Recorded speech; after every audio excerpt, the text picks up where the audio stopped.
قدرمنو تاسو سره یو ویډیو شریکوم چې دا ویډیو د واقعي یو رښتینی واقعه ده. مونږ ته یو چا یو خبر راکو، یو لینک راکو او مکمل معلومات مونږ کتل چې یو لیور را پسېدل دی، خپل ورندار سره خراب کار کړی دی، خو دغه ورندار ترې نه هم غوښتنه کوله. داسې څه مجبوري وه چې د خاوند نه پټ یې خپل لیور ته ویلي و. تاسو سره ټول تفصیل ټوله ویډیو شریکوم، مونږ سره تر اخره پاتې شئ او زمونږ چینل هم سبسکرایب کړئ. قدرمنو د دې واقعي په باره کې ویل کېږي چې دغه ښځې بچي نه کېدل او دې ته په کور کې خپل خاوند او خپل خواښې همدا پیغورونه کول چې ستا بچي ولې نه کېږي. نو کومې ورځې نه چې ته دې کور ته راغلی، یعنې ته مو راواده کړې، نو زموږ په کور کې همدغه د ماشوم کمی محسوسیږي. دې ښځې ډېر ځان سره سوچونه وکړل، دا وایي چې ما خپل علاجونه هم وکړل، خو زما خاوند مطمئن نه و او هغه به دا نه منله چې ګینې د هغه غلطي ده یا د هغه مسله ده. ویل کېږي چې تل به په ما باندې تهمت لګولو چې دا ستا مسله ده. نو د همدې د خاطره دغه ښځه وایي چې ما ډېر ځل داسې سوچ وکړو چې زه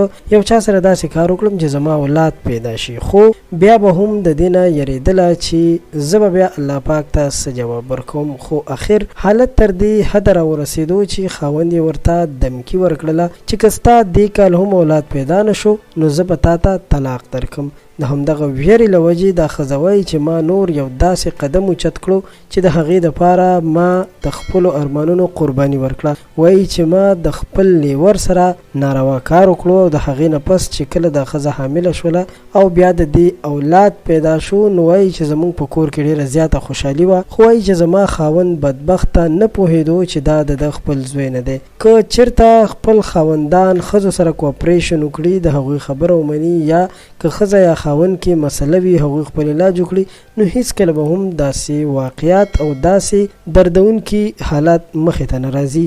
زموږ چینل در سره هم سبسکرایب کړئ چې په راتلونکي وخت کې د خان کلیک چینل ویډیوګانې تاسو ته په وخت ورسي. خوشحاله اوسئ، بریالي